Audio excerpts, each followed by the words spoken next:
And we're live. What's going on, everybody? Welcome to Sunday night. Sunday Night Live. There you go. We got to call it something, right?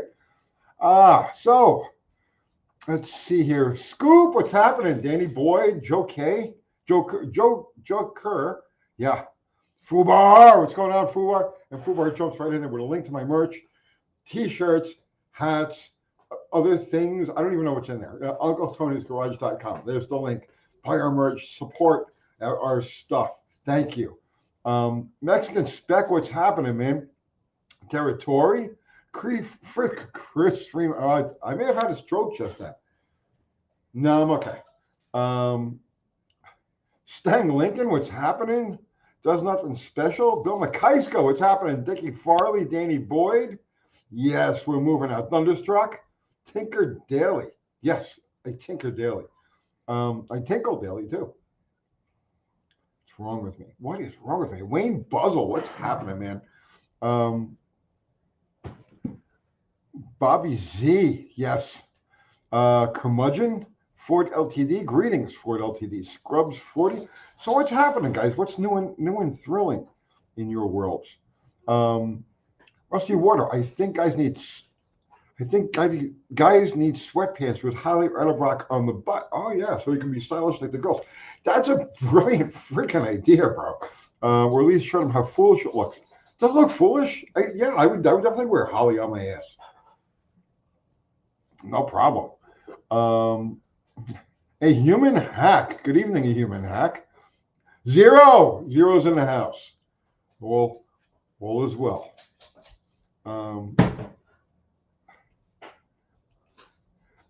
Territory Tony, are you evading arrest for taxes in Tennessee with the Montana loophole? Okay, honestly, I think it's a setup. I think it's I could be wrong. I could be wrong. I saw the video of him getting arrested. The cops look kind of convincing. I recognize the badges because I'm in the same neck of the woods as he is. But I think it's a scam. I think it's a scam. I think this is like a build up to his Killdozer thing. You know, but that's just me. I could be wrong. Thunderstruck, great thumbnail. Battle Rocket is such an awesome project. I have to get back to her. I know. She's just sitting there. I know. I just have not gotten to the track. I haven't been able to do anything. This was a really bad year. But it's getting better. It's getting better. Sub-Zero Mike. Finally, you can comment, and you just did. And that's it. You just use up your allotment of comments. No. Comment away, brother man. Let's see. Joker is saying build up to the big Bugatti video he's been promising.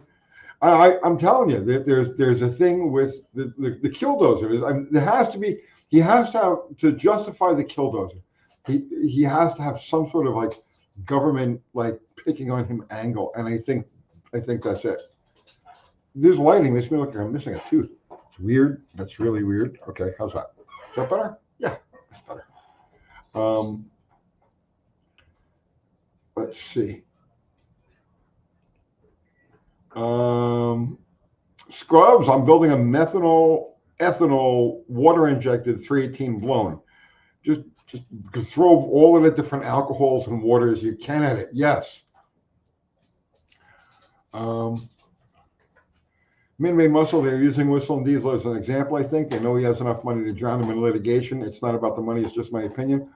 Dude, I have lived in Tennessee for 23 years now. Okay? I live 20 miles from Whistle and Diesel. I have never, ever once heard of anybody in any circumstance being arrested for something like that. It just does not happen here. So I don't know. Watch out, Tony in Nashville about to get all of us. I'm in Murfreesboro. We'll be okay. So I'm not saying that it didn't happen. I'm not saying that he didn't get arrested for tax evasion. But I've never heard of it happen to anybody else here in this area. It just doesn't make any sense. But let's see what happens.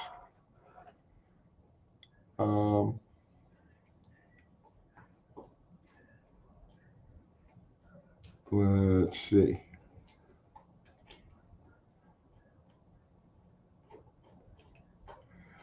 Mexican spec. Tony, if Whistle and Diesel said on a video he did it to avoid Tennessee taxes, they had a reason to come and get him.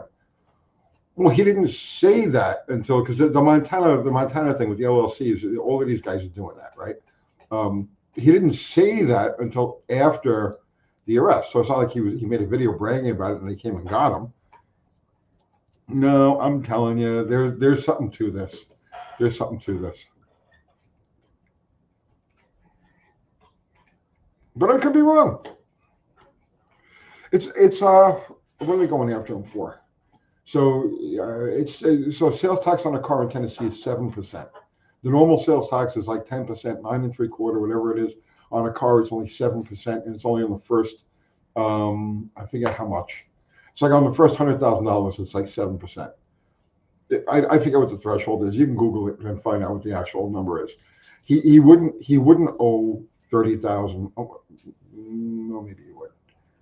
But they would send him a notice first. They don't just send cops to arrest you for no reason. They would send a notice first.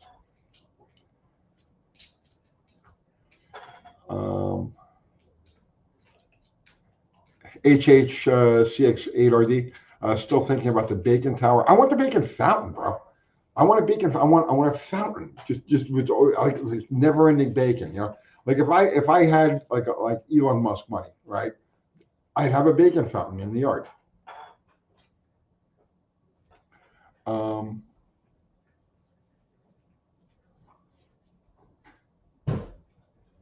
Let's see.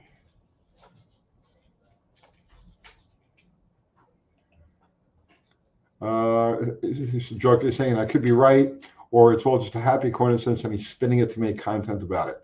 Oh, he'll make a fortune on it. Like, I don't know if you guys realize how much money somebody like Whistle and Diesel brings in just from AdSense.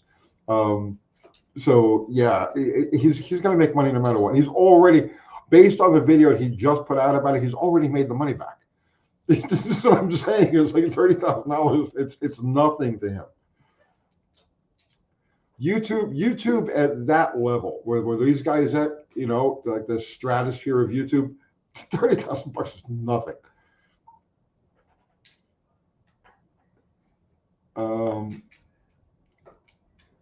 Let's see. Scrubs, would you ever consider swapping Bottle Rocket to alcohol? No, why would I do that? Absolutely no reason to ever do that.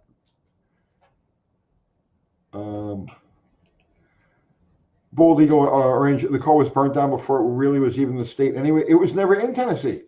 He bought it, registered in Montana, and then burned it in Texas.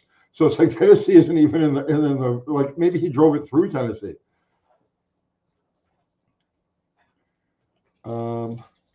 Sub-Zero Mike, Uncle, keep making first engine job videos. I think the last one was unfinished. It was. We had things happening, and that got sidetracked. Certain stuff that happens in I'm a one-man band. There's no help. There's no crew.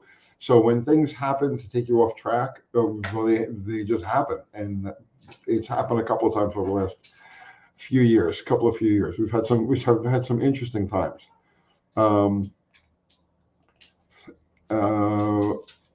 Mexican spec, is Kathy okay? She's usually on here Sunday. Kathy actually got pinched with a load of illegal pork chops and was deported to El Salvador. It's a rough situation. You know, what are you gonna do? I told her stick with legal pork chops, but no, she had to go for the black market pork chops. She got pinched with a load of them, and now she's on the boat, so to speak. So, you know, what are you gonna do?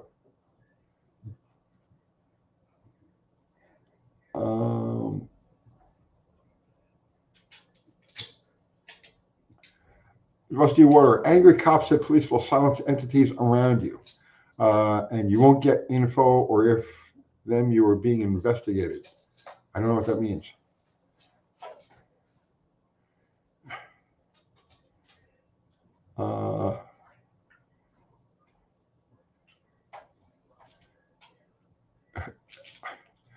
Yeah, Zero. I keep telling her. I keep warning her.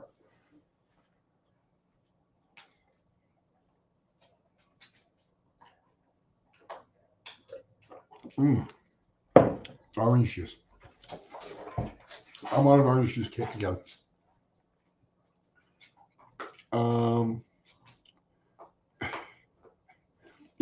GoFundMe for Kathy's legal defense. Free Uncle Kathy. Yes, absolutely. She needs all she can get.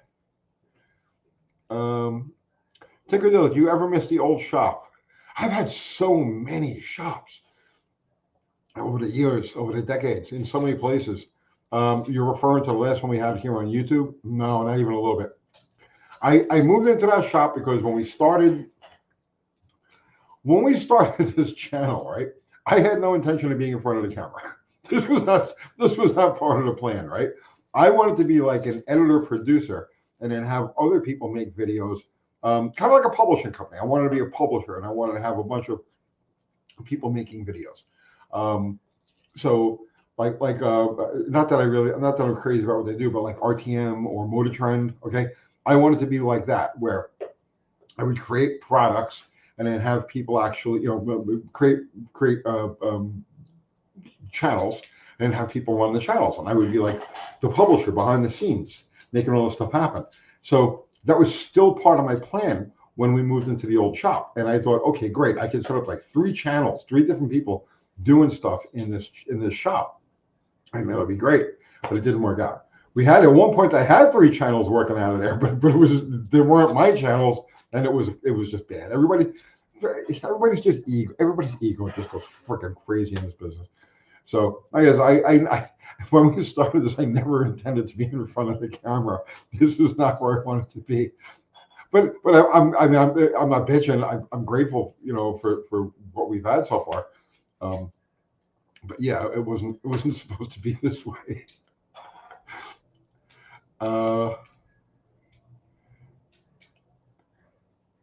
That shop was a huge barn. We're not doing huge things. It was a pain to work in.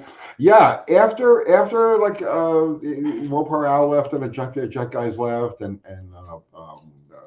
Dallas, he took his thing out of there, and I had so many things going on in it. For the last year, I was in there by myself, and it was like an echo chamber. It was like this big empty, thing, and I was like, I gotta get out of here. The shop that I'm in now, I absolutely love it. It's a little bit of a pain in the ass in the way it's situated, because you got to move things around to get stuff in the door and out of the door. But the location is fantastic. The landlord is my buddy John. I get along with everybody in the area, so it's nice. It's nice.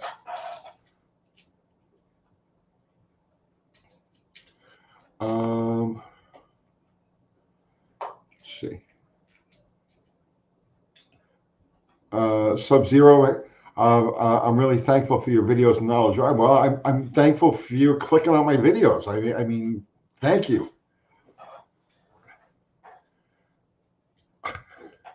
KJ Kylie, Tony, did you see that Mopar Connection magazine is looking for a staff writer? Maybe some extra money for your fledgling Nitro team.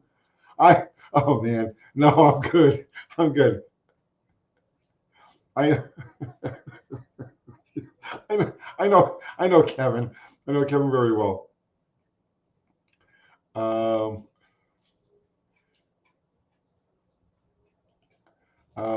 Joker, did you start collaborating with Dr. Art after the previous shop? Just about the time that, like, I had already told the landlord I was going to leave at about the time that. I never met Dr. I met Dr. Art. Dr. Art was sent to spy on me.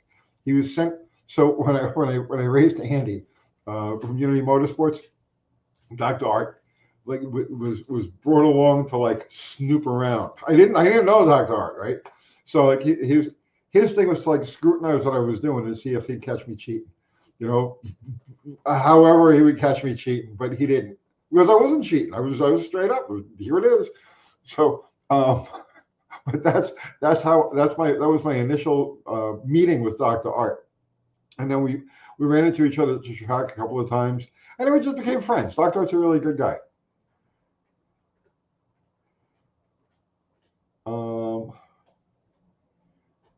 let's see. Mario Kabuchi. Nice Irish name. Greetings from Vancouver, Canada, Paisan. Rusty Water. Did you see Garage 54 tried O2 injection? They put oxyacetylene torch in a hole in the manifold. I did not. So tell me how it worked out. Hit me with how that worked out.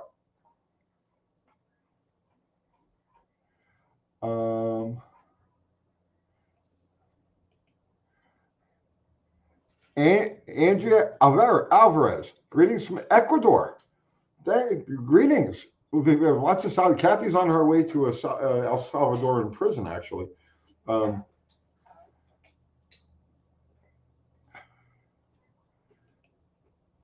then Kiwi was dismissed. He wasn't dismissed. I didn't dismiss him. He got his panties in a wad and throttled off, or whatever it is that those New Zealanders do. Look, man, you can't keep everybody happy. You can't keep everybody happy. Connor Lake Havasu, 11-inch rear drums on a 74 Duster. What say you? Boy, they're gonna be locking up on you, bro. They never put 11-inch drums on an A body for a reason, right? The biggest drums, were the 10, was it 10 by 2 or 10 by 2 and a quarter, or whatever the hell it was. 11-inch drums, that's a lot. That's a lot. Like you I don't know. I wouldn't do it. I wouldn't do it, because at that point, I think you really got to re-examine the entire braking system. It's just not as simple as I wouldn't do it.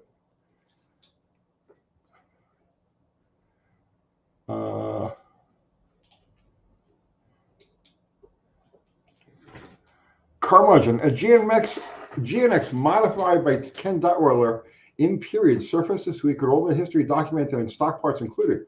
What do you think? Go back to stock or keep it as it was modified? I would keep it the way it is. I mean, it's a period. If it's a period setup, leave it. I've said this. I took my bragging. Okay.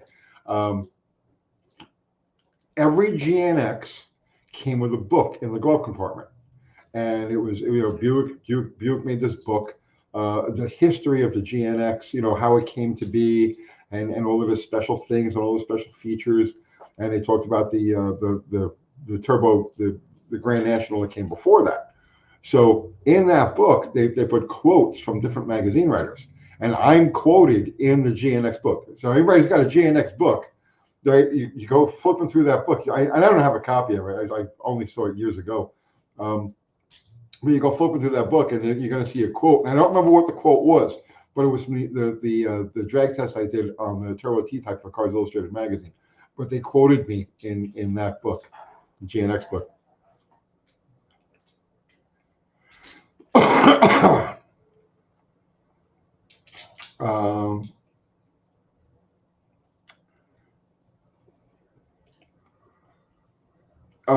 James McKinley, this is about the 11 inches on the E-body. Need an adjustable proportioning valve, like Tony said, that will lock up more than you think.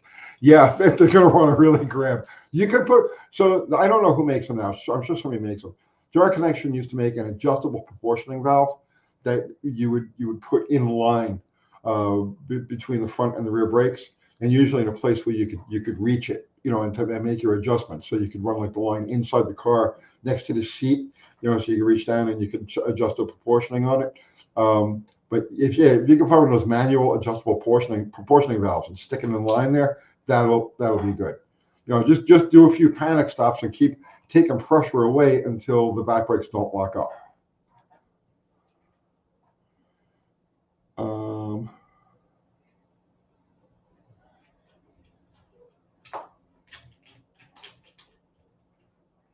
Let's see.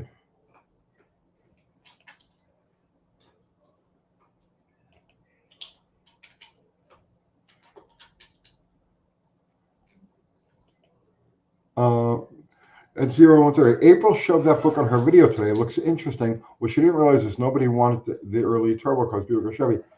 All right, so you're talking about April Hoovie's girlfriend. I didn't realize she showed that book. So I would like to. So if she has the book, I don't know. I don't know anybody who has the book. So if somebody can somehow get through to April and just a screenshot, just a picture, because I don't even know what it says. I don't remember what it says. I saw the book when the GNX came out because I had a GNX to drag test, and I took out the book and I'm thumbing through the book, and I was, oh my God, look, there's my name. I'm in the book. So yeah, that was it. That was the first and only time I've ever seen it. So I know it's in there.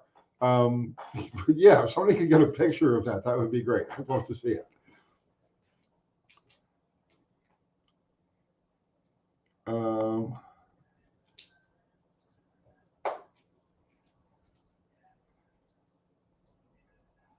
Let's see.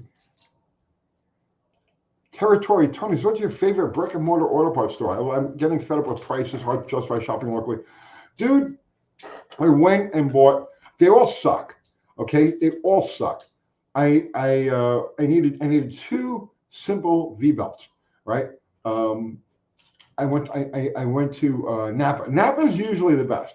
I used to go to O'Reilly's a lot because I knew everybody who worked this years ago when I was actually working on cars, and I would go to our Advance. I knew everybody in the commercial desk, and I had an account with them and everything else. So for years I just used Advance because, well, it was just easy and convenient.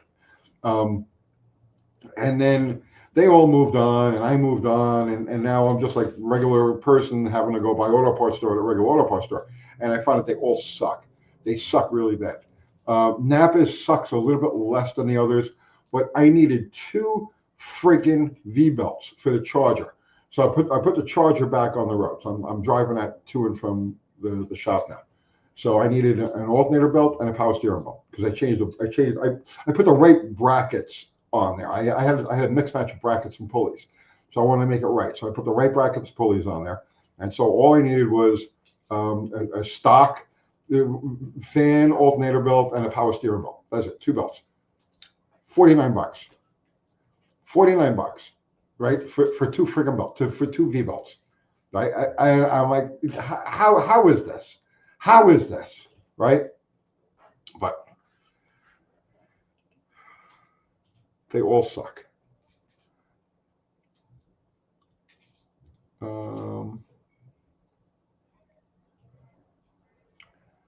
Yes, and Fubar put up the link to my merch again. Thank you, Fubar. That will help me pay for the two V-belts for the Charger.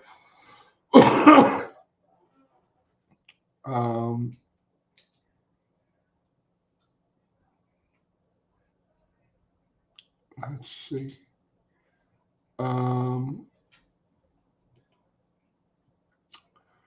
Tin Puff. What engine would you recommend building, rebuilding for a first time with zero experience? A small block Chevy, or an LS. I mean, yeah. I say small block Chevy because it's like I'm old, right? My frame of reference goes back to decades past. But by that same token, when I say small block Chevy, that would include an LS. So yeah, I would say that's an LS or a Windsor Ford, like two simplest, easiest, most common engines you can get parts for. Those are the ones that there's more literature on doing those engines. There's just so much knowledge that's where I would go. That's what I would do.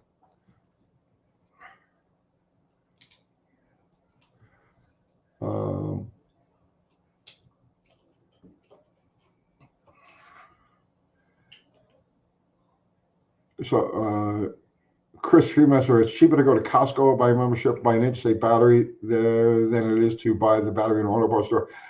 I went, so I bought the belts. The day before that, I went and I bought a battery. I needed a battery for the thing. So I go to Walmart. I always buy the cheap Walmart battery.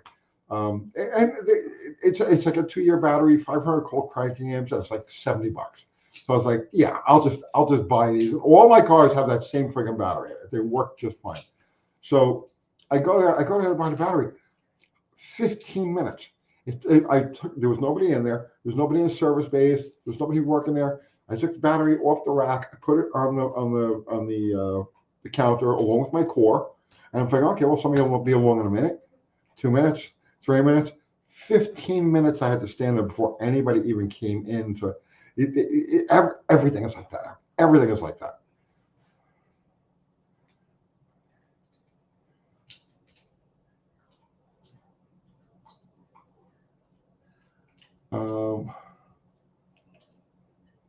Mexican spec. I bought a 500 current cc battery, but it tested at 655. Yeah, I think it's the same battery, honestly, because they have one at 600, right? They have the one for like $70, and it's 500 cranking amps, and then they have the next row down. They have the same battery, same exact battery, was rated at 600, same size, same everything. It's like they're identical, except for one is rated at 5, one is rated at 6. I don't get it. I mean, I thought that plate capacity, the overall battery size, the capacity, and the number of plates is what dictated the cranking amps. So how could you have two batteries that are the same size, the same weight, the same everything, and one's 5 and one's 600? I don't know. I could be wrong. I'm not a battery expert.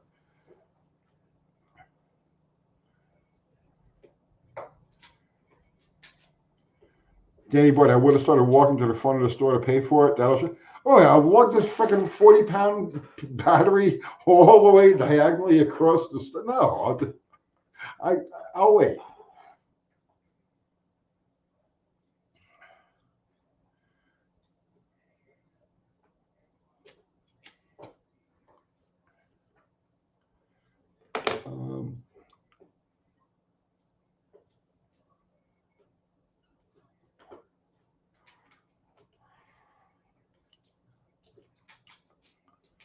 Raider Gods, what's your opinion on AGM versus lead acid for motorcycles? I prefer lead acid, and I'll tell you why. If I want to take a bike out of service, let's say I got a bike, and I know it's just going to sit, okay? And I actually have that situation right now where I have a bike that's just going to sit. It's over at my storage unit.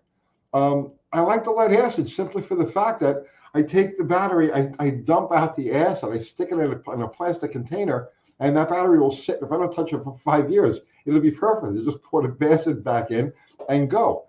So I prefer lead acid for that reason. But that's just old school me. You know, where AGM is dead, it's dead. So, but there are very few lead acid batteries left.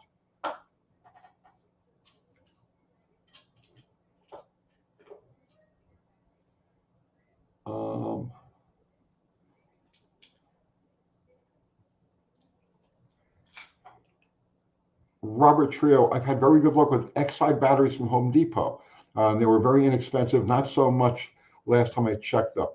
I've never bought one. I mean, I'm sure I've come across them over time, but I never really noticed it.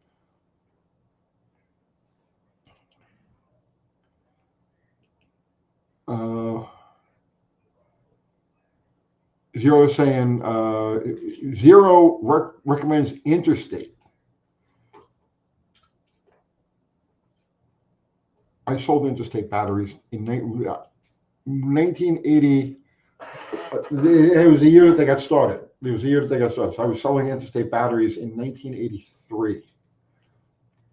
And at the time, I'm not saying now, but at the time, Interstate batteries were recycled. And it was a tiny company.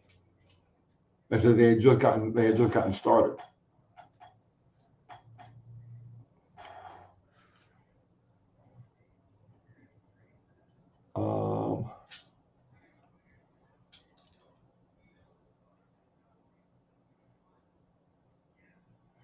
Let's see.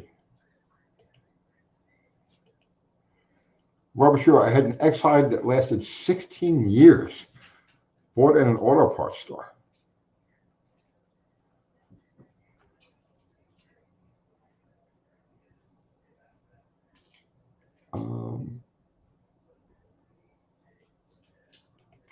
More of the wood chip. I think lead acid are a better economy, but I use AGM or gel cell batteries in my Sporties because they will hit the ground multiple times in a season. No acid to spill. Are you off-roading those things? Well, the work. So I've been yesterday and today. I've been watching a bunch of off-road sports or off-road videos, and I'm I kind of like got the bug maybe over the winter to do something like that. Absolutely, you are. Okay, you do. So let me ask you a question. I don't want to get too sidetracked on this because I know most people aren't interested in this. But what are you doing for seat height? Okay, because wood chip. Here's the thing, right? Mid controls, right? On a standard Sportster seat, my knees are like this. Okay, so in other words, the top of my legs is like this, and my knees are like that. So to stand is like a major job. Okay, it's not easy to stand. So how high? What are you doing for the seat, or what are you doing to drop the pegs or raise the seat, so that you've only got to go from like a leg angle like this to this, instead of this to this. What are you doing for a seat? Um, Lawrence Teft, 7209. Thank you for the super chat, man. I appreciate that. Uncle Tony, where would you recommend getting power for an electric choke on a stock 1974 40? The manual says not to use a coil or alternator as a choice. Next pack of smokes is on me. Thank you, Lawrence. I use the field on the alternator. So when they say not to use the alternator as a source, they're probably talking about the 12 volt, the big bolt on the alternator that goes straight to the battery. They're probably talking about that. I've always used a field circuit, and that's how Chrysler used it. Chrysler used the field circuit for their electric chokes, but they put a limiter in there also. I don't know if they put there's a resistor and a dash pot, and I actually think I have one kicking around someplace. But if you go like on eBay and you look up choke limiter, electric choke limiter, for let's say 79 Volare, okay, that would be like a perfect example of a car that you'd find one of these on. They ran it off of the field circuit from the alternator through that limiter and the resistor and the limiter to the choke itself. So that's how the factory did it, and that's how I've always done it. Now I don't use a limiter. You should use a limiter. I've never used a limiter, and I've never had a problem. Okay, so that's what I would do with that. Thank you for the super chat, man. I appreciate that. Let's see. I'm going back to see if World of Woodchip answered that question.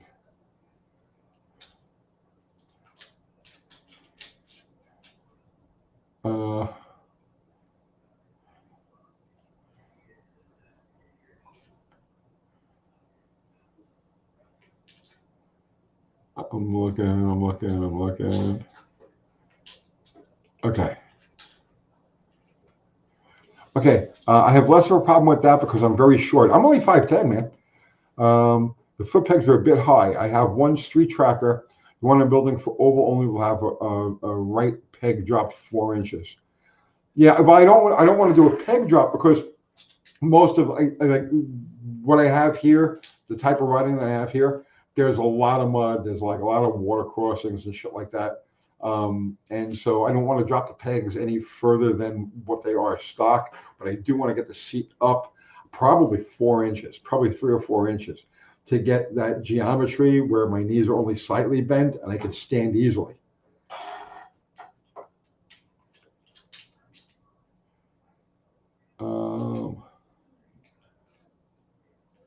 Let's see. Well, you guys are still talking about batteries. I guess everybody's got we all have batteries in common, right? Raider Gods, Uncle Tony's Garage, coming from a Vulcan 750. It's a really good bike. What's a good upgrade that has EFI? Bro, I'm a carburetor guy, and I'll tell you what. I'll tell you how much of a carburetor guy I am. Tomorrow morning, I'm doing yet another carburetor video on the Harley Davidson CV40 carb, a tuning primer. Right, I'm going to simplify carb tuning on like much simpler than anybody else has ever done a carb video on those things. So I really can't make a recommendation for, I don't have one. I don't have one. I'm a carburetor guy.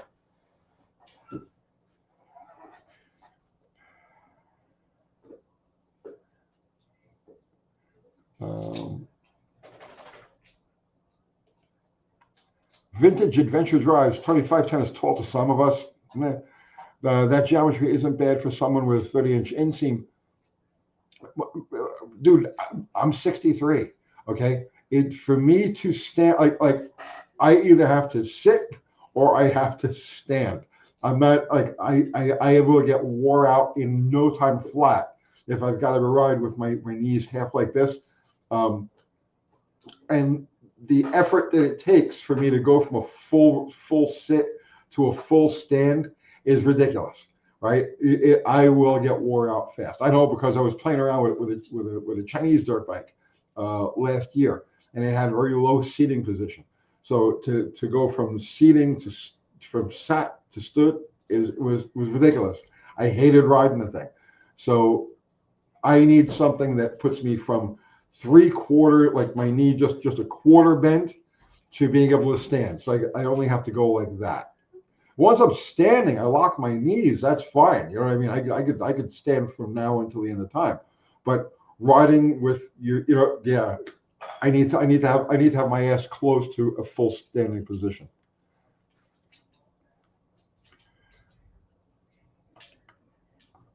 Marcus Walter, good evening, enlightened ones. I didn't realize we were enlightened.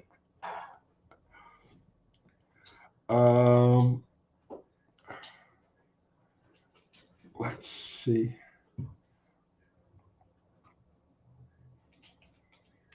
Hunter Klein. Hey, Tony, with having no compression on 2 cylinders on a BN360 causes to not idle. Just trying to get this truck to yard drive for now. If those 2 cylinders don't have any compression because they've got a blown out gasket between them, yeah, no, because what's happening is one cylinder is firing while the other cylinder has the intake valve open. That's probably what's happening. There's so many different combinations that could happen depending on how they fall in a firing order. But if you've got 2 cylinders where one is firing through a crack in the head gasket while the intake valve is open on the cylinder it's sharing compression with, it'll never idle.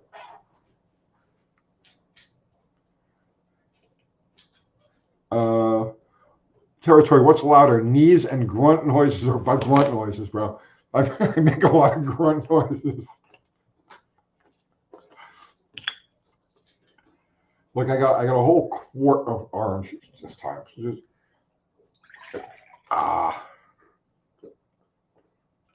Rich, creamy orange juice. I should have got more pulp.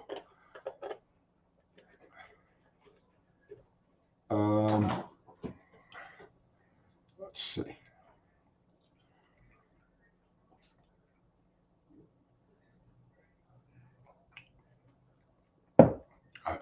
Let's see.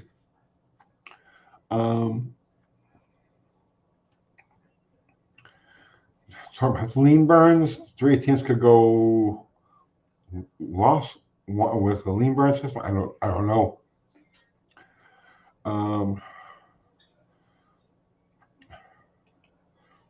Vintage Adventure. All of my dirt bikes have 12 seats except for one that's meant to be ridden sitting down.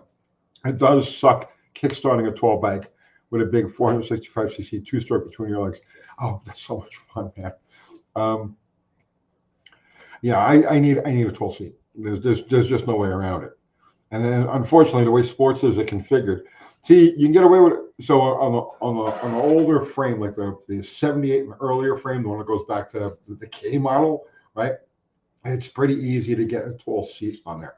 But the way they configured the frame in the later bikes, they're just built with that dip. I don't know. I got to think of what to do with that.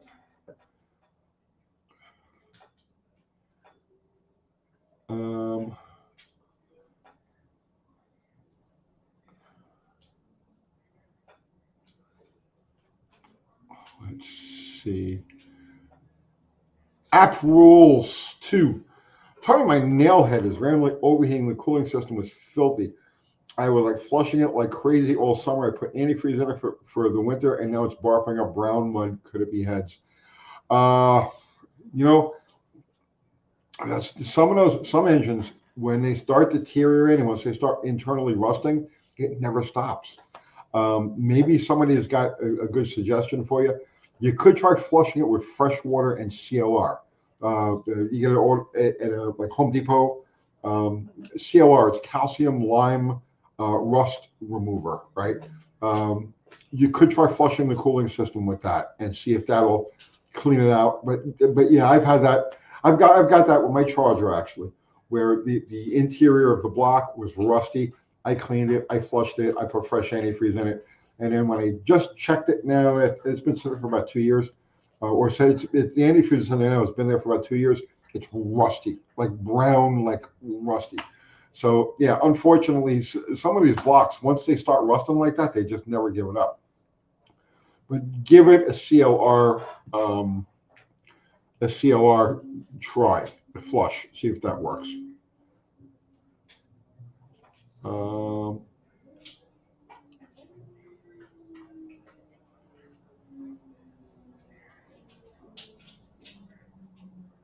Let's see. Well, the wood chip, the best thing I think is to use a fiberglass tail section with a subframe underneath. It wouldn't be hard to make that near infinitely adjustable. Yeah, I was also thinking about fabricating just a seat rail like they would have on like an old dirt bike, like an old like a Yamaha or a Cowie dirt bike, a twin shock dirt bike, where you would have that seat rail and it just that comes around the back like that, and then just dropping a seat from one of those bikes on there, because that's really what I need. I need just a long slab of a seat.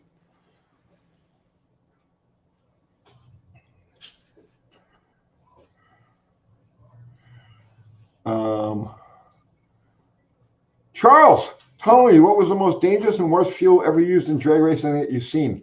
Mozzarella. Don't ever try to run a nitro burner on mozzarella. Oh boy, let me tell you. Let me tell you.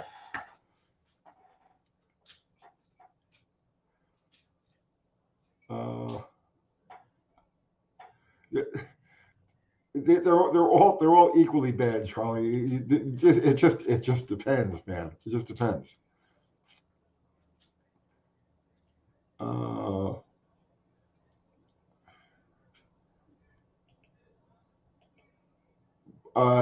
App rules. By the way, it's Anthony Pratt. Oh, okay. You changed it to AP rules too. Okay. Provolone has more octane, and no, you can't run provolone in a fueler, bro.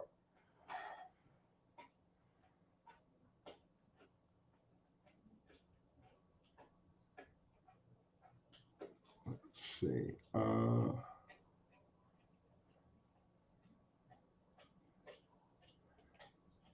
Joker, if it don't bleed milk, it's not fresh. Send it back.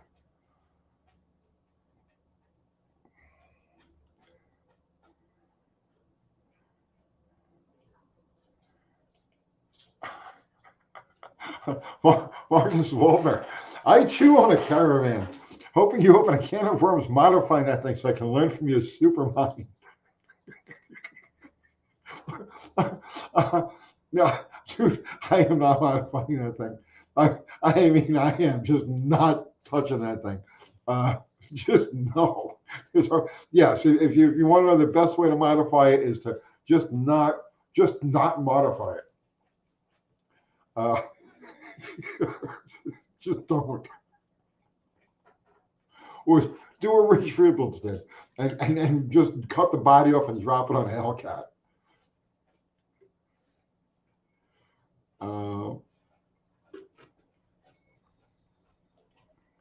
Molly Jane, what's the matter? What's the matter? What, baby? What? Oh, you know I love you too. She went to Farm Dog today. We went to Farm Dog trials with the Town and Country.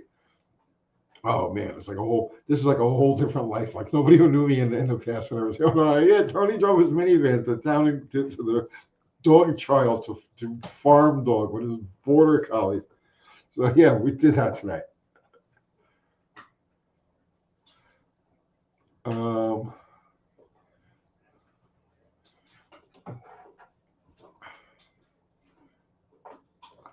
Olive is saying, I hope Kathy's doing okay. The weather's been real tough on my OWS, maybe hers too. Yeah, she'll be all right. She'll be all right. I hope you're feeling better, Olive. Um,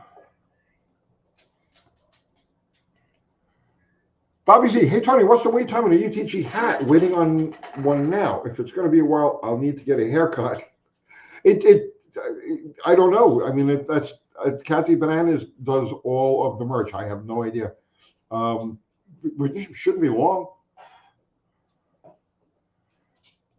Um, Charles, did you see cars running on hydrazine? Not that anybody would admit to. Not that anybody would admit to. I know that I know a lot about that. Okay. And I know what was being done at a certain period of time by a handful of racers. That was blamed on burning head gaskets, which is not. No. Okay. Just no. Yes, copper burns green the way hydrazine does. But to get that much green in the air in the flames seems like you would have to just keep feeding head gaskets through the, you know what I mean? You have to be injecting head gaskets to get that much green out. Because I know, because I've torched head gaskets and I know what that looks like too. So yeah, it was used. It was used. Um, Mikey, I'm going to try to pronounce that name because I'll have a stroke. Pacifica Caravan Town and Country around mid 15s and a quarter, not too bad. But he had his 2017 Town and Country last year in the upper 15s. I believe that. I believe that. That thing is a horse. Okay. I mean, I'm not crazy. It's like a technological freaking nightmare. It's like an electronically dystopian nightmare to me, right? To my Luddite sensibilities. But in its favor, yeah, I could see where to run a 15-second quarter, no question. And I'm averaging 23 and change miles per gallon. I just literally checked it today, right? And so over the running around for the last week, and I'm averaging 23 miles to the gallon with this 5,000-pound tank. So yeah, they did their homework. It's a pretty damn good minivan.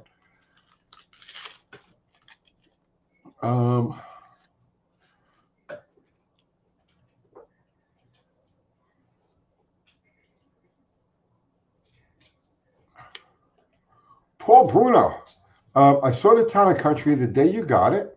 It looks like it's in really, really nice shape. I was going through the trunk of my wife's 68 Galaxie 500.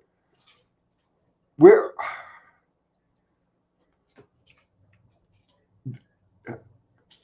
did you saw it on a video? Or you saw it here, Paul.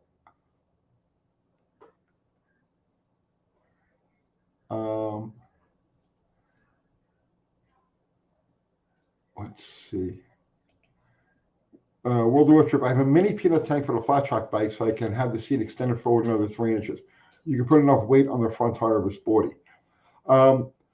If I do it, I want it to be more of an adventure type of bike, so I need the bigger tank. I was actually going to use the 04 and up, the 4-gallon tank, and then perhaps overlap the seat over the back of that.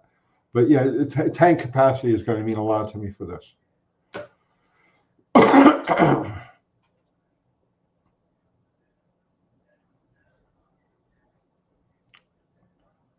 um,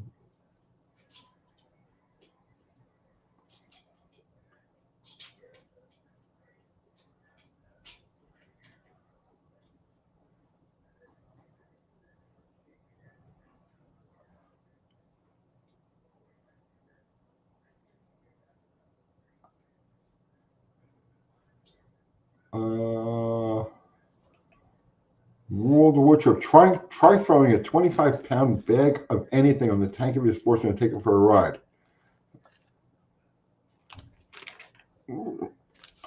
Okay, I don't know what you mean by that exactly.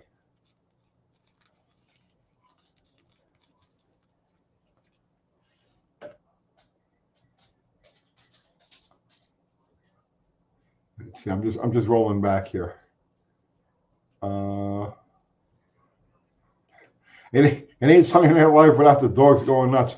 Yeah, I don't know. They're being really mellow. I got dog was just sitting over here chewing on a bone. And yeah, no insanity tonight.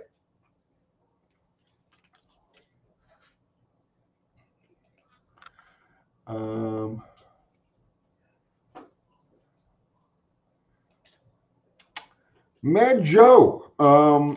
Hey Tony, if you were ever to make a drag truck build version of Bottle Rocket, what would it be?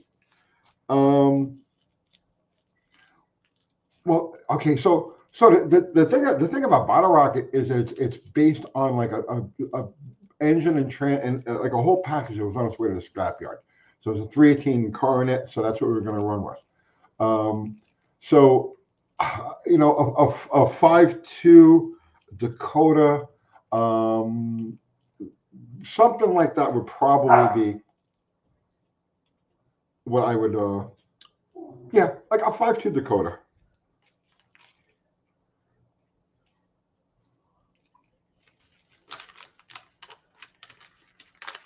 Let's see.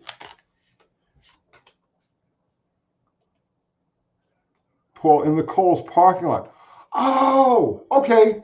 I know that car. I love that car. That Galaxy.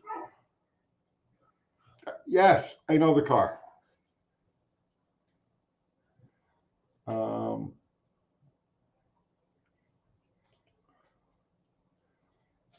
Wild Billick.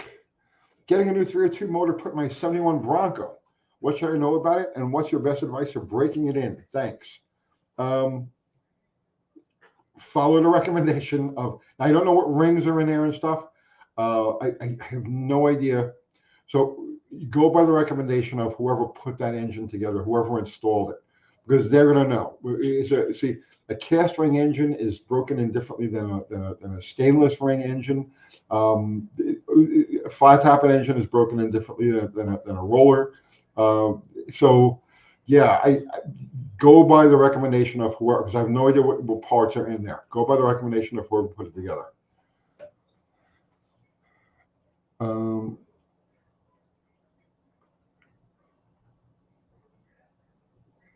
Let's see. Oh, Mopar K's in the house. Mopar K ain't playing. What's happening, sweetheart? I sure do wish you was here to teach me how to tune. I watched all your videos and I'm trying to need to know a few things. Kay, I covered everything you could ever possibly know. It's all in there. What problems are you having? I'll keep an eye open for you. Okay.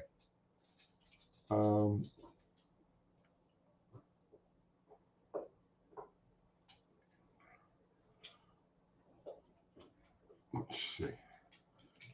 Vintage Adventure Drives Bottle Rocket in its original incarnation that broke everything in the drivetrain inspired me quite a bit. I broke everything. Just everything. That car was cursed. The first 2 years, that car was cursed. Absolutely cursed.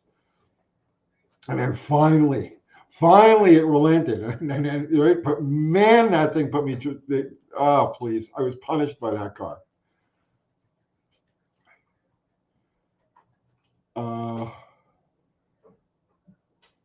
Okay. Well, Parquet is saying too much fuel in each bowl. I turn on my oil mixture screws, like you said, to turn them. I don't understand the top screw for the floats. What do I do with that? I know I covered that, Kay. I know I covered that.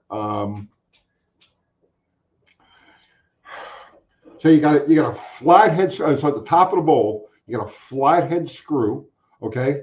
You know, and then you have a 5/8 nut underneath it, okay? So the screw is just a jam screw. So what you're gonna do is you're gonna put a 5/8 wrench. All right. I'm going to give you the quick. I'm going to give you a quick rundown on this because I can't take too much time. But this will probably put you in the right direction. Look on the side of the float ball, and you're going to see a plug. Okay, like a flathead plug in the middle of the float ball, towards the top of the float ball. Okay, take that out. Right. What you want to do is you want to adjust the nut and that screw that's on top. You want to adjust it so that the fuel level is just at the bottom of that sight plug, right? So what you're going to do is you put a 5/8 wrench on the nut. You loosen the flathead screw, just crack it loose, right? And turn the 5/8 nut clockwise to lower the fuel level, counterclockwise to raise the fuel level. And when you have the fuel level to where you need it to be, where it's just barely dripping, trickling out the side of that hole, lock it down, right? And you lock it down just by holding the 5/8, the wrench with the 5/8 nut, hold that steady and tighten the screw. And that's how you adjust the float ball height on those things.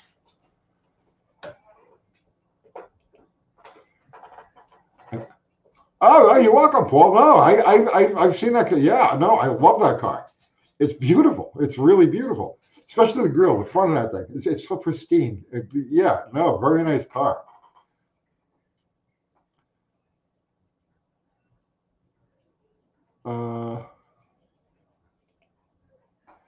Tool of toilet, as much as I love stick, the best thing for bottle rocket was the automatic. I agree. I agree.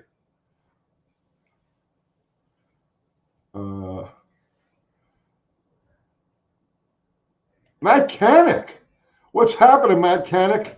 It's my old buddy from New York. How you doing, brother man?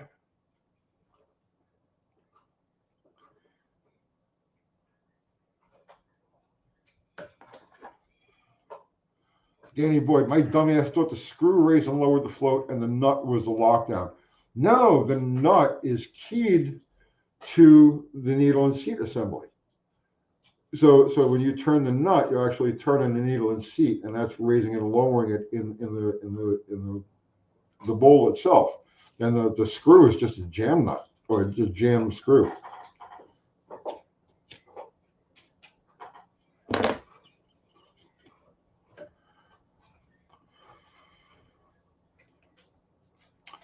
Mad Joe, Tony, I don't know if it would be possible, but could you organize your videos into playlists? You have such older information on your channel, it's hard to scroll through the whole history.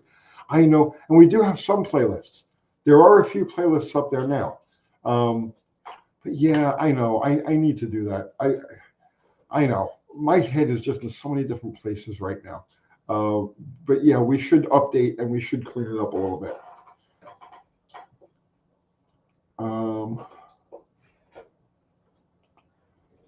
More parquet. I was focusing so much on the idle mixture screws. I need to focus on each part one at a time. Thank you and everyone else who have helped. The idle mixture screws after you've set the floats.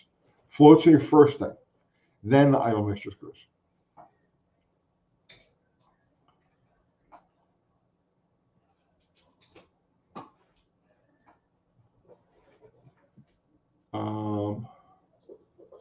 Let's see.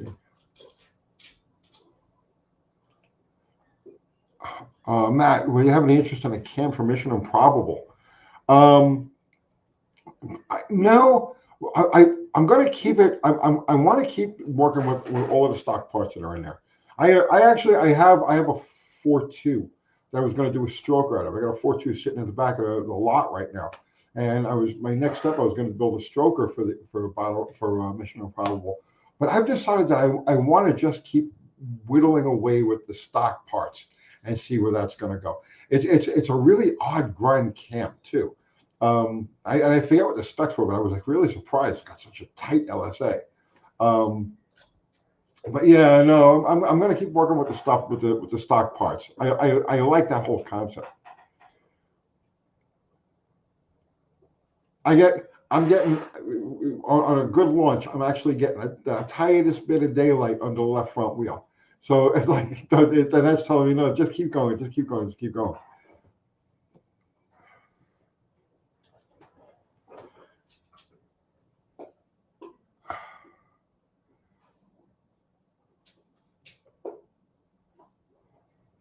All right. Okay, we're getting into a whole carburetor thing here, okay? All right. I lift that screw and immediately fuel comes pouring out, which is now that you're saying needs a little bit of fuel in the bottom. That sounds wrong to me. Okay, so what you probably have, right? Listen to me. There's an O-ring, okay? So, and I did this, did a couple of videos on this, right? If you, loosen the jam nut, okay, and turn that 5/8 nut until the whole assembly comes out, till the needle and seat assembly comes out. And when you take it out, you're going to see that there's an O-ring in there, okay? And that O-ring seals the needle and seat from the bowl, okay? That O-ring will flatten out and leak over time. And no matter how you set the float, it'll still do that. It'll still overflow the float, and the car it'll idle super fat, and it won't run right. So check and change those O-rings in a needle and seat assembly. Then set the needle and seat. Then set the float height. Okay, and just Google setting float height on a Holley carburetor. And I know I've done this. I know I've done the video. And then your idle mixture screws. I hope that helps, Kay.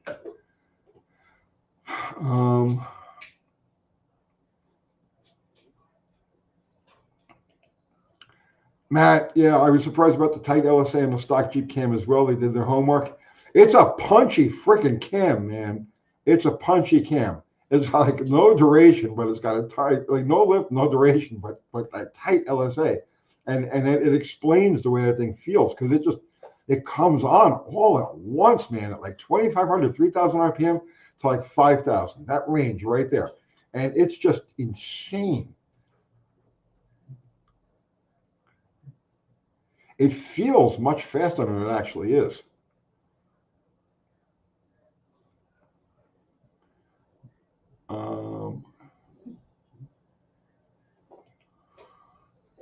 Teardrop trailers. Carter AFB question. What would cause the vacuum to increase with engine RPM? So, all right, vacuum will drop off. Like so let's say you're pulling 20 inches, okay? And you touch the gas. As soon as you touch the gas, the vacuum drops off, okay? But now as RPM comes up to meet that throttle position now, like the RPM is going to level out, then the vacuum starts heading back up again.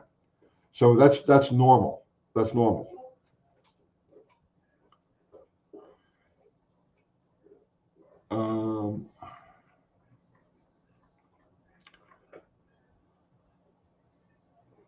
Let's see.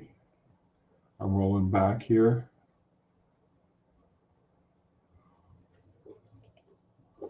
What color O-ring do you use for gas? I've been using those black. I got a package of black O-rings, the Holley O-rings I've been picking out of for years now. I know for high ethanol you're supposed to use the green ones, but I've just been using the black ones.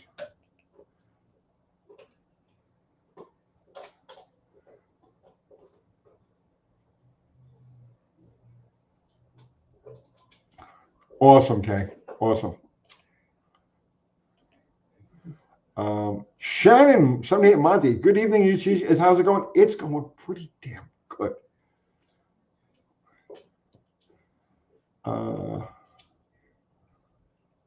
Raider Gods. Hey, Tony. I got an 0-4 runner with a 3.4. It just hit 316,000, but the timing belt and water pump hasn't been done since 168,000 miles a year. Way overdue, bro. Yeah, change it. Change it. I don't know what the interval is supposed to be, but it's definitely not 150,000 miles.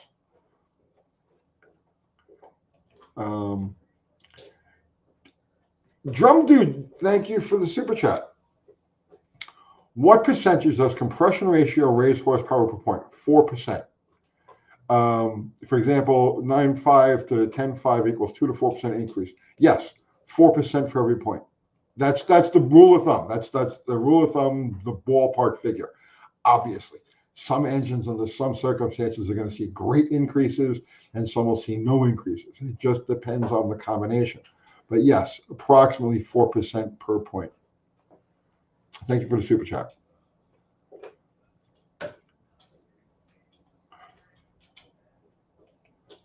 Thank you for the super chat, Kay. You don't have to do that. That's not necessary. But I do appreciate it. Thank you.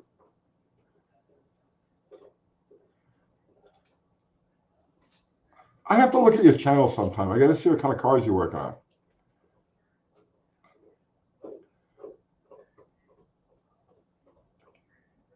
Time capsule clips. How was the Poochie van? It's awesome. It's awesome.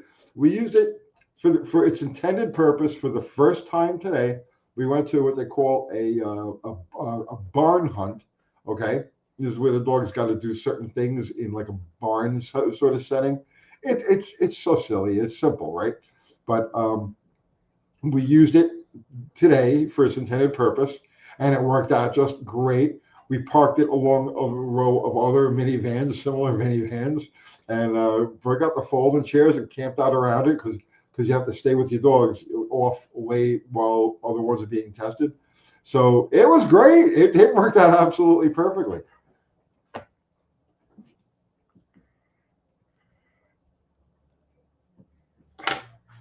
Yes. And then Zero says Mopar A bodies forever. Yes, Zero, forever and ever and ever.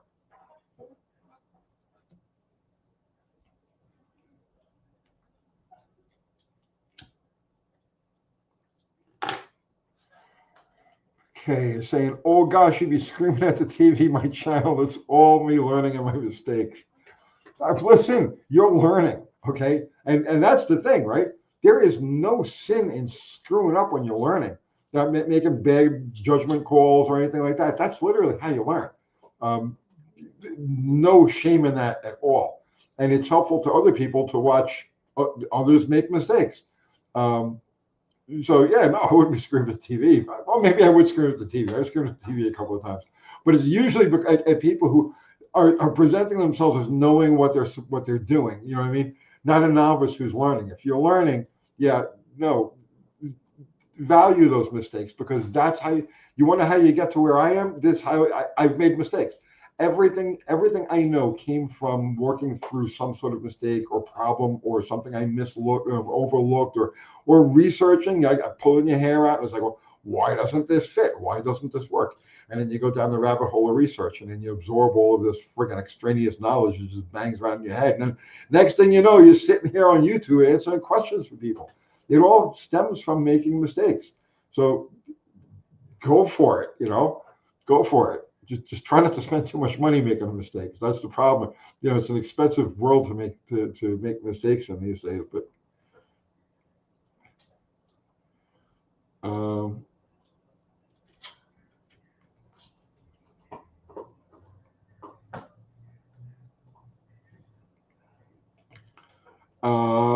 Tommy thinking Edelbrock dual plane intake manifold with 4-valve carbon increased height on a 360 and hit a doghouse cover on a B300 van. No, you got plenty. There's plenty of room.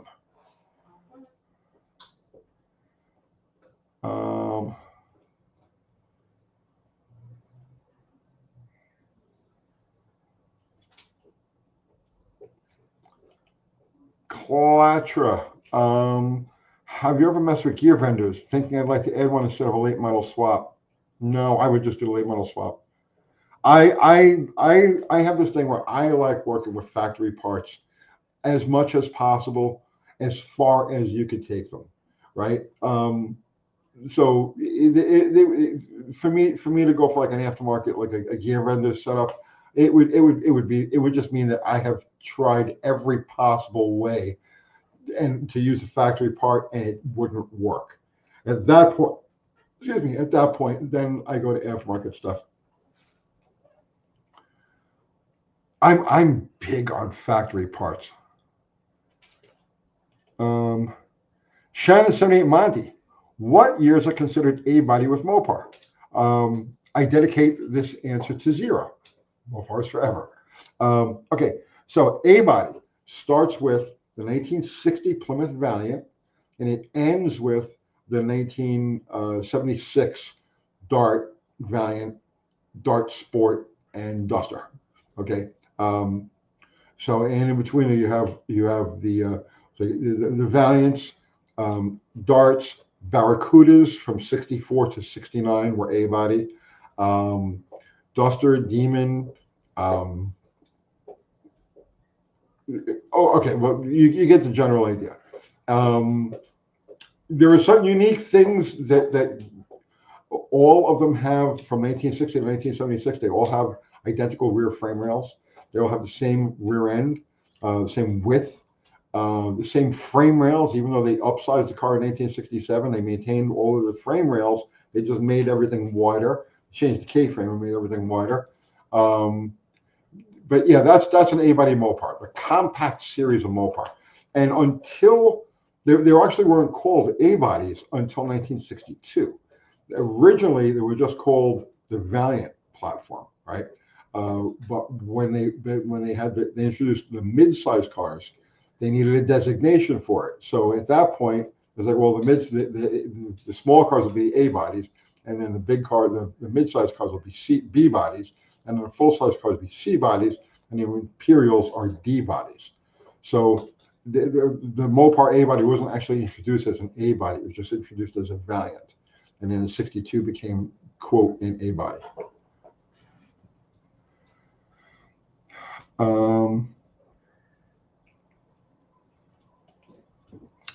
Mid-made muscle. Tony, what are the future plans for the Jeep? Any power adders? I put a 51 millimeter turbo on a 2008 3.8 Wrangler and it completely changed it on only 6 PSI. I'm sure it did. I'm thinking possibly about trying a dry shot on it. Just something small, like a 40 or 50 shot. Thinking about trying that. But again, my big thing with that vehicle is I'm getting a kick out of working with the stock parts. I think it's just fun. It's neat. I want to see what I can do, reversing the pistons. I got to break the engine down at some point. When I do, the pistons will get reversed. It'll get ported. The heads will get back faced and all of that, and we'll see where we go with it from there. How it makes power from there. I actually might even retard the cam 1 or 2 degrees to try to soften up the hit a little bit and send that power out, right? So I'm pretty much set on my mind with that car, with that vehicle, is really to keep it still working with the stock parts. So and for the record, we've gone 928 in the 8th, right? Stock, okay, which is the same as like a 1430 or thereabouts quarter mile. So if you ask me, that's pretty friggin' impressive for a stock 4-liter Jeep. And I like that bragging right. I want to be able to get this thing to run like a 13-second quarter mile, an 8-second ET or a 13-second quarter mile, and have that bragging right that yes, it runs those numbers stock, right? That's fun, man. That's where the fun is today.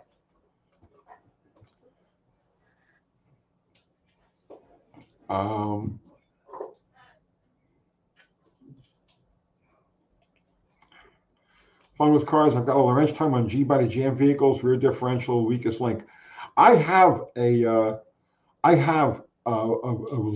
my mind, I've got a lot of G-body stuff planned for this channel. I think I'm going to start really. I don't want to talk about it right now, but I've had a lot of G-body thoughts recently. Let's just put it that way.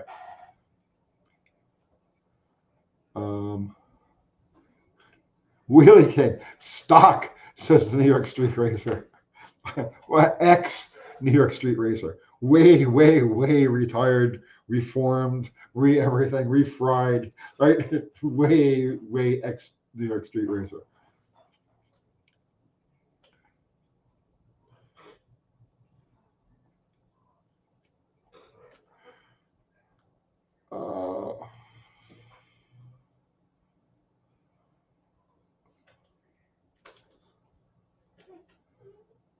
Let's see.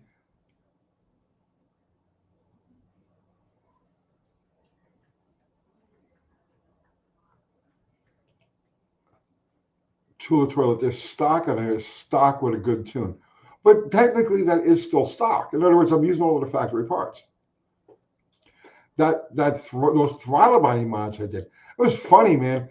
That was a video. I thought that was a great freaking video, okay?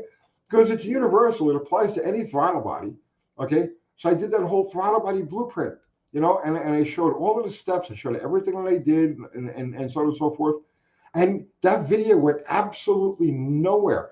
And I changed the thumbnail a couple of times, and I changed the title, I changed the description, I did everything because I'm like, this video, this is a really good video. This is got to get 80,000, 100,000 views. And I don't think it's even gotten 20,000 yet. And I did that over a year ago.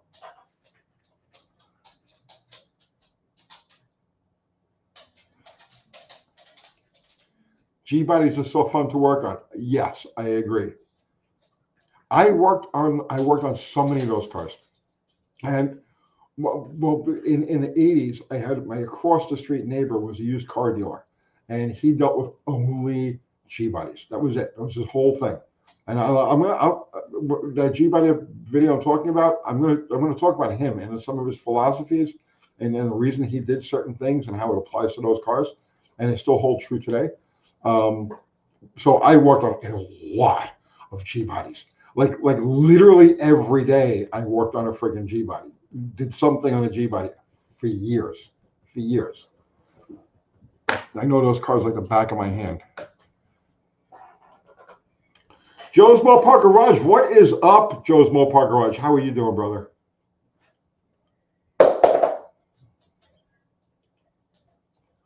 Brandon Westover, Uncle Tony, you need to make a more how-to burnout videos. I should melt off a couple of pairs of tires, right?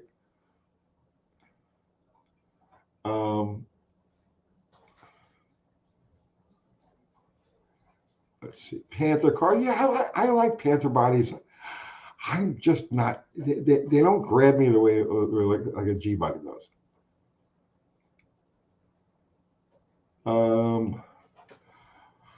Do you have any experience with an 800 ABS2? I do not. In comparison to a basic 3310 or a 51 stroke or street car. Well, I tell you this, right? While I don't have any experience directly with an ABS2, I can tell you for sure that an Edelbrock Carter / Edelbrock, that style carburetor, will always flow approximately 50 CFM less than the equivalent Holley. So you're looking at the equivalent of a 750 double pumper on that 800, and that is not enough for your 451 stroker. It's a good carburetor, so it's okay. Let me rephrase this now. To drive it, to cruise it, to do some burnouts and have some fun, it's fine. Okay, it's a really good carburetor for that. So I'm basing that on my experience with Carters, which are all AFB style. I mean, I've screwed up some ABSs, but I prefer the AFB style. And yes, they're fantastic carburetors. I wouldn't hesitate to use one. I have an 800 on my 440 in the Charger, an 800 Edelbrock in the Charger. So those carburetors, the ABS and the AFB, are identical in the front half. So and functionally inside the carburetor, they're exactly the same. So they're excellent carburetors. But if you're looking for all-out dragster performance, you're probably leaving like 50 horsepower on the table, not going with like an 850 Holley. An 850 is what that combination is going to want for maximum power. But for cruisability, drivability, burnout ability, that sort of thing, I would go with that 800.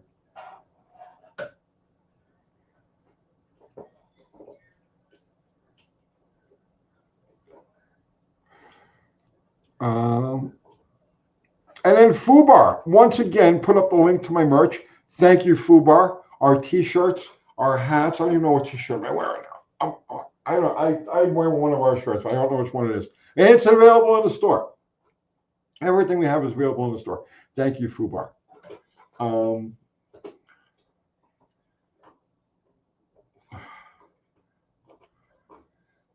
Flint My Rick, thank you for setting your camera to landscape instead of your usual portrait view. It just depends on what I'm shooting. You know, the angles are really weird, man. It's hard, right? I set it on whatever's going to get me the view I need at any given time.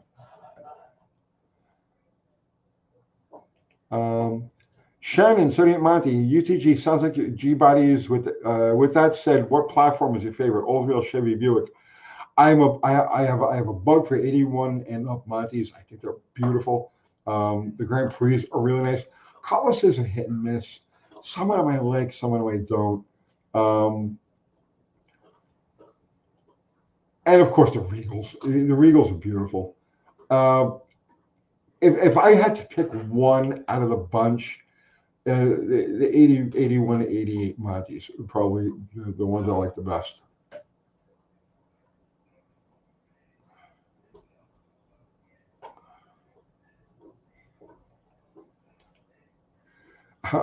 We're only two. Ever only two. I wore my This Is Sketchy shirt on stage at a Willie Nelson concert this summer.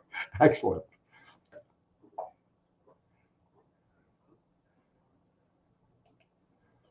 And don't forget the Malibu wagons and El Caminos. Yes, Malibu wagons rock. I love those. El Caminos, I'm not crazy about.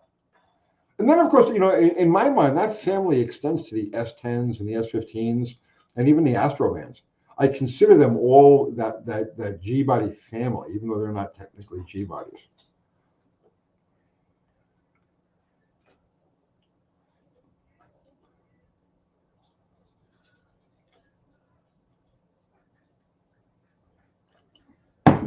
JP1 special. Joe Pisano. I had a JP1. Almost forgot to like. Yes, everybody, if you hit that thumbs up on the way out, it helps the channel. It helps the algorithm. I hate to ask for it. I feel like such a piece of shit asking for likes, but go ahead. I'll be a piece of shit. The likes definitely help. Great live tonight, Tony. Happy Thanksgiving. Happy Thanksgiving to you, JP1.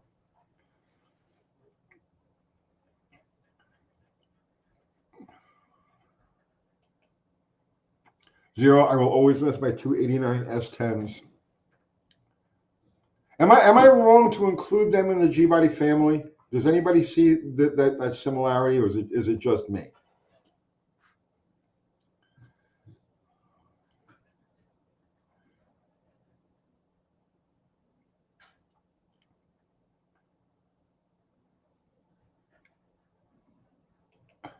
Shannon, got to play the game to get them likes. YouTube forces you into it, man.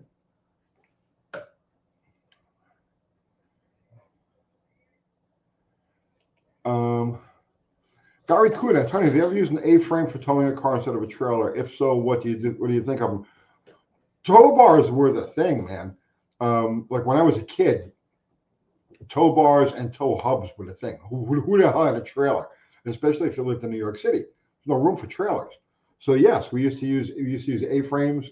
We call them tow bars, simple tow bar. Every hot car in New York back in the day had tow tabs bolted to the front bumper if it had a front bumper. Sometimes just had frame rails. That was just a normal thing. What did I think of them? They were great. They were great. If it wasn't for the pain in the ass of the tow hubs, because you flat tow like that, so you guys aren't familiar. If you flat tow, like your race car, naturally you're not going to tow with your slicks. You're going to put street tires on it to tow, and also use tow hubs.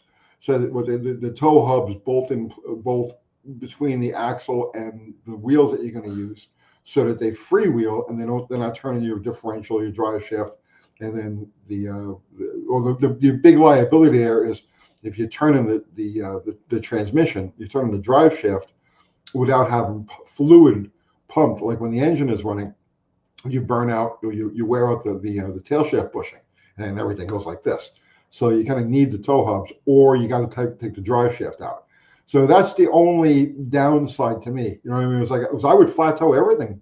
I love flat towing, but like I said, the pain in the ass of dropping a drive shaft out or bolting on the tow hubs, it's just not worth the hassle.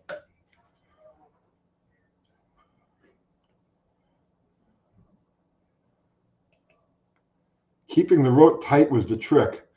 The guy in the car being towed has to do all the stopping. He's got to ride the brake, right? Lightly ride the brake, always keeping tension. And the guy that's being towed, the car being towed, has to do the stopping. That's if you're towing with a rope or a chain. But with the A-frame, you don't have to worry about that.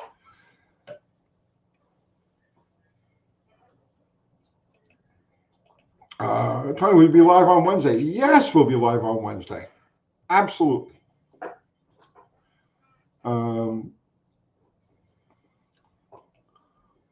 Paul, I bought a brand new 15th anniversary Hurst Olton 83. What a great car. I love those lightning rods. Those were neat. Those were neat.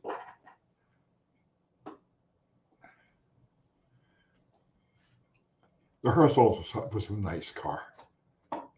Yeah.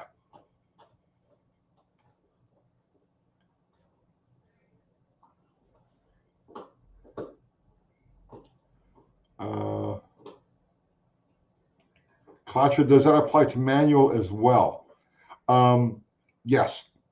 So, okay, so if you're towing like a let's say you're towing a 4-wheel drive, something's got a transfer case, you don't have to worry about that because the transfer case is all you put the transfer case in neutral, and the transfer case is already submerged in oil, so you don't have to worry about that. But if you're towing a manual transmission, part of as the thing is going down the road, just lube is being splashed up and thrown around, and some of it is directed at the tail shaft. So without having the gears spinning inside the transmission, you're not getting that fluid thrown around, and the tail shaft bushing goes dry.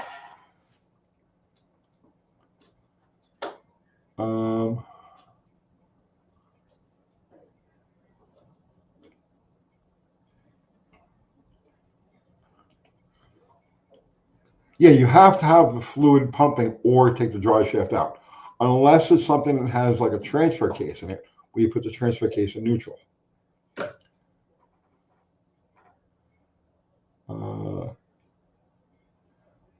Cooking the turkey, I don't think I don't think we're bothering this year.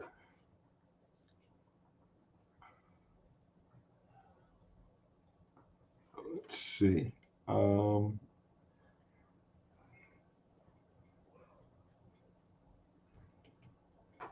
Danny Boyd, Hurst used to sell the universal lightning rod setup too. Yeah, well, they had that. They had the lightning rod set up. They were selling that at least 2 or 3 years before. They were selling that. They started selling the lightning rods at about the time that Lenko's took over in pro stock. So that would be like around 1974 ish, 1975, and then within a year or two of that, that's when they came out with the lightning rod setup. And then they put it in the Hurst Olds as a factory thing.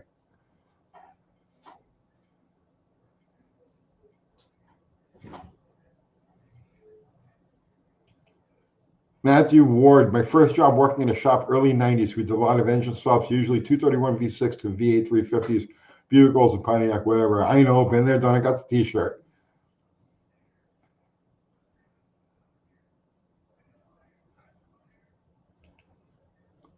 My curmudgeon, my 63 torque flight had a rear pump, could be flat towed and push started.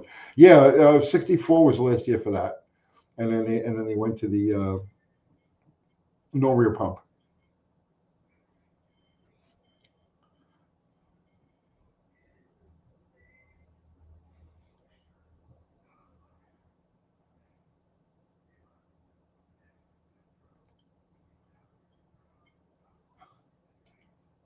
Torino Elite. I've been towed miles and miles on the end of a rope over the years due to my ropey cars. Let the first person who hasn't been towed by a rope cast the first stone, right? I ropes, chains, bungee cords, you name it. You name it. The best is the human push bar. Have any of you guys ever done this? Because this was like a common thing when I was a kid. If you didn't have anything handy, you would get, and you couldn't find a tire. So let's just say you broke down on the side of the road and you needed to push your car, a couple of miles. You would get, somebody would sit on the hood of the car behind you, put their feet on the bumper of the car that you're going to push, and lock your knees. And when you lock your knees, you'd be surprised how strong your legs are when you lock your knees. And they would just drive you slowly, and you would be the human push bar. And you get the car to, just a place where you can actually work on it instead of being on the side of the road.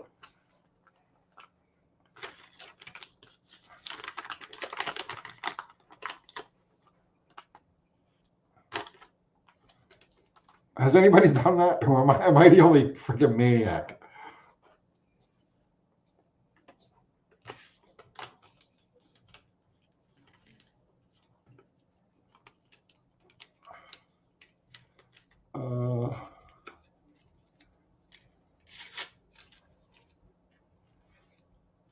Yeah, Mexican Spec. You push started your 63 Fury, and one day you had no idea I could. Yeah, some of them won't do it. Like the pump isn't strong enough, or you got to get it up to like I know like on the earliest ones, like 61, 62, 63, like Valiants and shit like that, like 10 miles an hour, 5 miles an hour, 10 miles an hour, and it would light right off. But like when you got to the bigger, heavier cars in the later years, you had to get up to like 25, 30 miles an hour before the pump built up enough pressure to spin the motor over.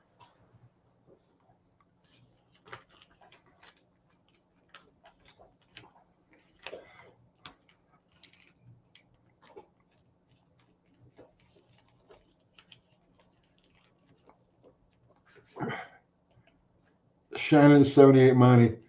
People ain't built like that to do human push bar these days, but yeah, I've been there, done that, got the knee pain to prove it. Dude, I got sports to me, so it's like you name it, I've got it. I've got the mechanically related ailment.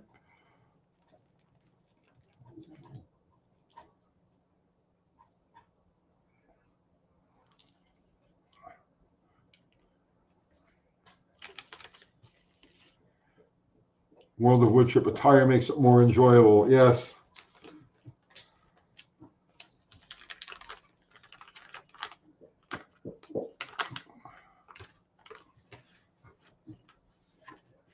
All the dogs are just quiet. They're like, just laying around. This is crazy. This isn't a typical Sunday night.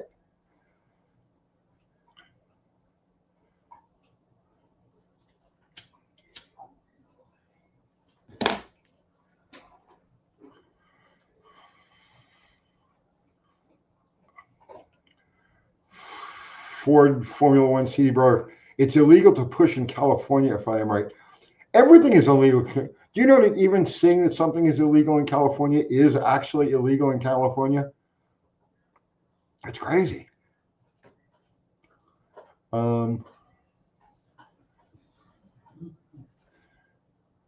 Scoop. We used to grab unsuspecting cars in the winter and ski. I hit a dry spot on the road, did a flip flop. It's called skitching, man. It's skitching.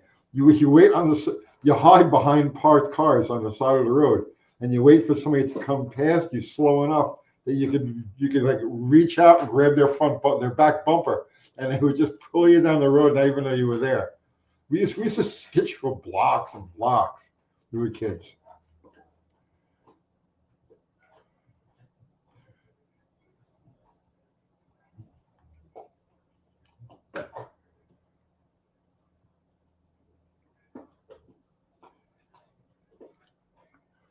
Mexican Spec.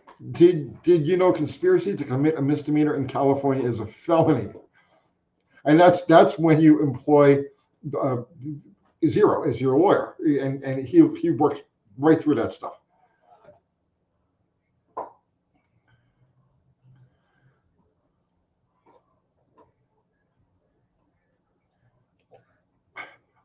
Luke had sketching was the best. I think these. Yeah, so I ordered. This is a couple of these things been sitting here for months now. I ordered header bolts. I ordered a package of header bolts from Amazon, right? So now they didn't send me one package of header bolts. They sent me 3, 4, 5, 6, 7, 8, 9, 10, 11. They sent me 12 packages of header bolts. Okay, so it's just header bolts, and of course on the back right there, warning. I see a California cancer and reproductive harm. Warning, cancer, yes. The header bolts, be warned, cancer and reproductive harm if you live in California. Zero. How do they use these things in California that you guys got to be warned about cancer and reproductive harm? How? What?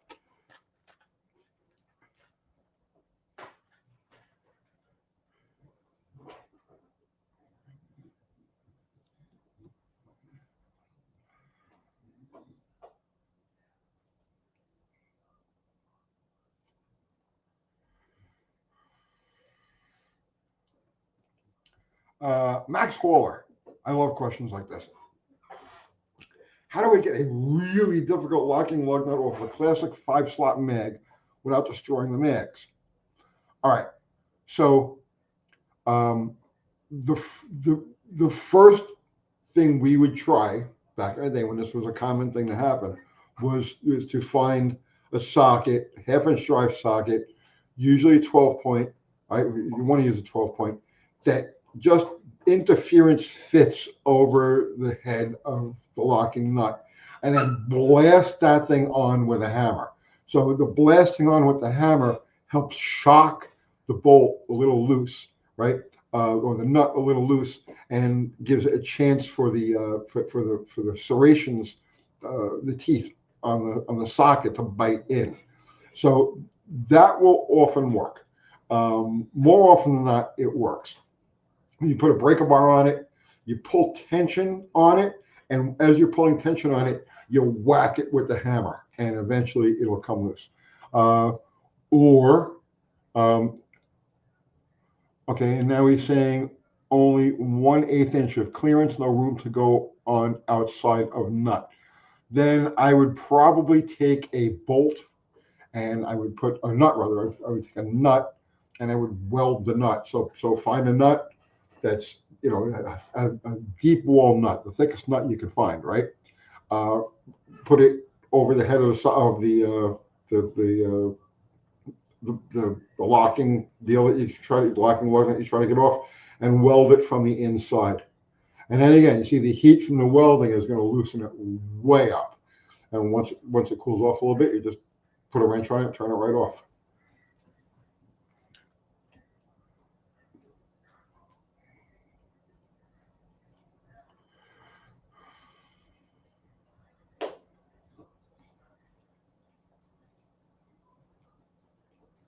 Yeah, weld from the inside. That's also the easiest way to get, like, if you're ever changing like the wheel bearings on a motorcycle, that's the easiest way to do it. They sell all kinds of pullers and people go crazy and shit. You take a freaking nut, you take a nut and you weld it. You weld it to the to the bearing, okay, and then you just go from the other side with a half-inch drive extension, and just tap tap tap, and they pop right out.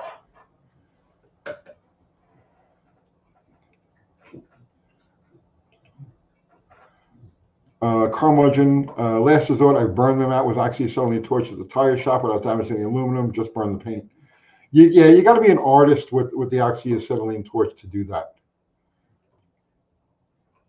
If he really doesn't want to screw up the rim, welding a nut is the best way.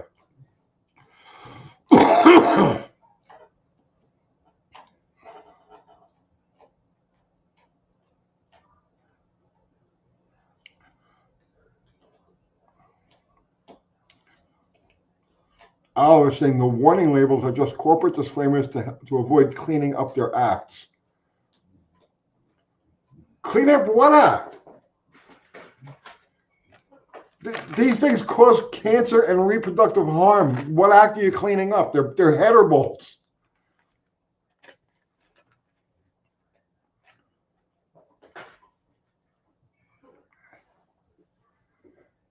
Rope, eat one to see how you feel. Yeah. It means the packaging. So the packaging, however, is going to cause cancer or reproductive harm. What are you going to do with the packaging? It's like a hard plastic.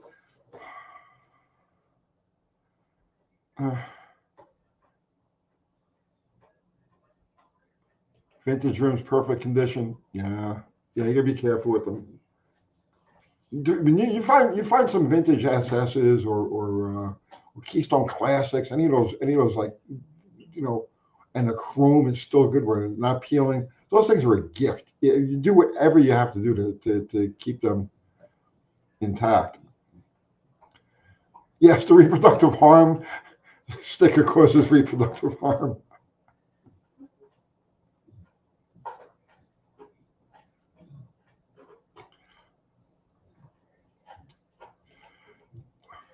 Yeah, I know it's a disclaimer, but why?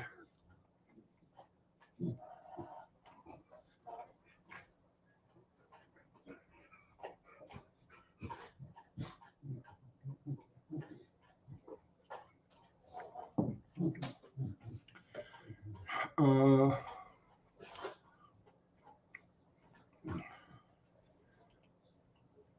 Keith Farley, I thought my dog was whining because it's close to going for a walk time, but it was Tony's dog in the background. Which one's whining? Which one of you guys is whining? Hey, you, Darla? You're such a good girl.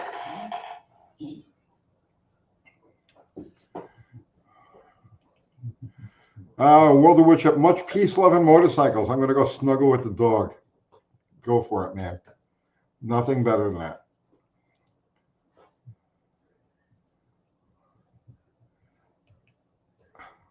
Curmudgeon, we all got to die of something. Yeah, but how embarrassing would it be to die because you created cancer and reproductive harm from your header bolts? I couldn't know. That's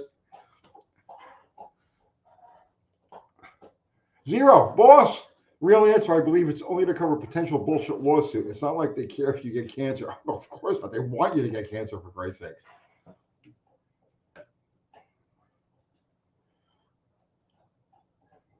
Greg McDonald, you plan on dying of old age. Well, then don't mess around with them freaking header bolts.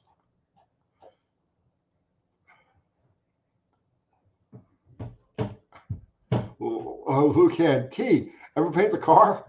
Terribly, yes. I painted how many? I painted a few cars on this channel. I painted the Swinger. I painted the Swinger twice. Painted the Swinger twice on this channel. Remember, I'm doing this. This is the 7th year. We're going to start our 8th year in 2026. The year is it, right? So I painted the Swinger twice. I painted a green Duster. I painted my black Charger. Did I paint anything else? There might have been another car that I'm forgetting. Yes, and I painted them poorly. I mean, really, really bad. I was just I, the quality of my paint work is childish and angry.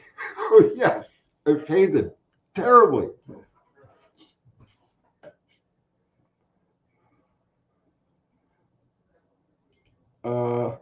Andy Feds, do you have a video on setting the fast idle on a typical Holly? I'm sure bro, somewhere in there. I've done more carburetor videos than anybody else on the internet. I literally like hundreds of them, but I don't recall specifically setting the fast idle. I probably covered it someplace. I think I did a video on initial carburetor settings. I know we did a video on initial, like the universal initial carburetor setting, and I'm almost positive I talked about the fast idle screw on the Holly, but I could be wrong.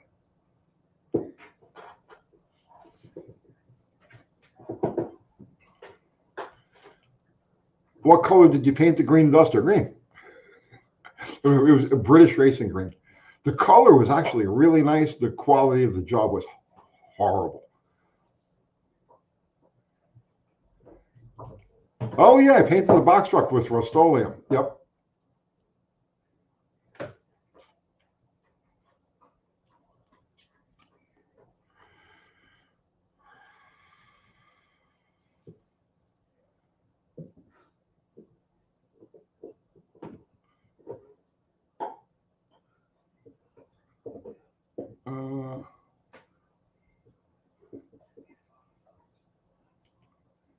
Andy Fed, you'll check them all out. God help you, Andy. There's just way too many of them. Just find the ones that say Holly in the title. Um,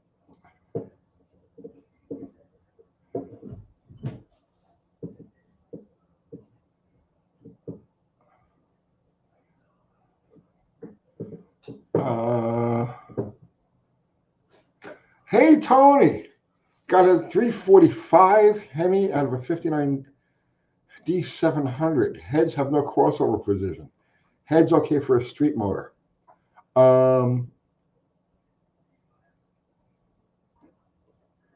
a minute. Let me think about it for a second. A 59 D700 would be a 354 Chrysler. I know it's in a Dodge, but it's a Chrysler engine. No provision. Let me think for a second. Where was the crossover on that? The crossover on that is in the intake manifold. It's in the heads, right? I mean, it's in the intake. If I'm not mistaken, those engines. I know those engines very well from a drag racing perspective. With his water, what's that, right? Those things had a separate log. They had the regular intake manifold, and then they had a separate log that ran across the front of the engine and tied your upper water was through that, not at the front or the back. Oh wait, they have no crossover provisions. Okay, if they don't have crossover provision, what they had was on the water pump housing. The water pump housing reaches up and grabs the front of those heads. So you have the yes, it's all built into the water pump housing. So it would be okay for a street motor, but you would need to have that type of water pump housing.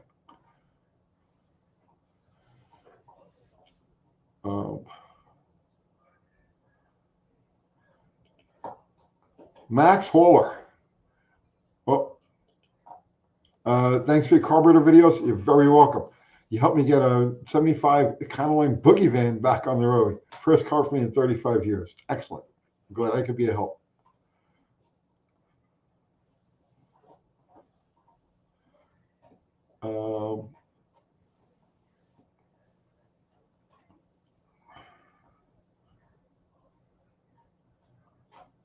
Let's see. I'm just rolling back here.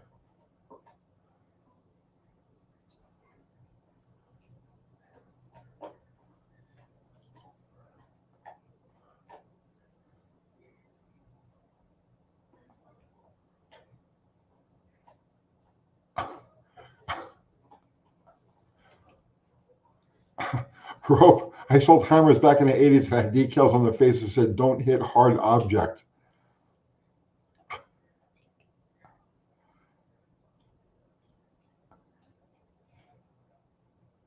Let's see.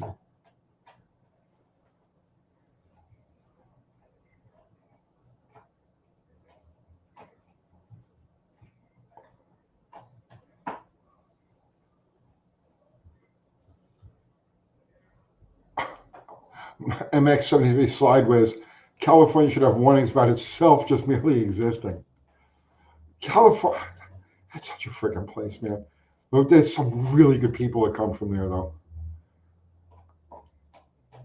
In my mind, California and New York are just interchangeable as like, it's just dystopian, just completely freaking dystopian. But there still are good people there.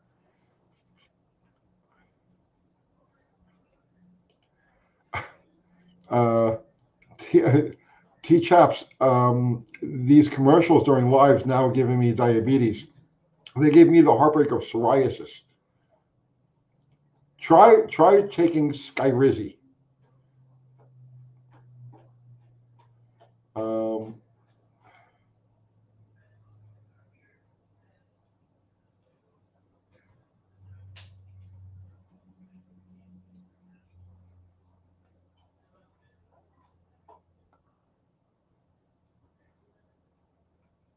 I'm just rolling back.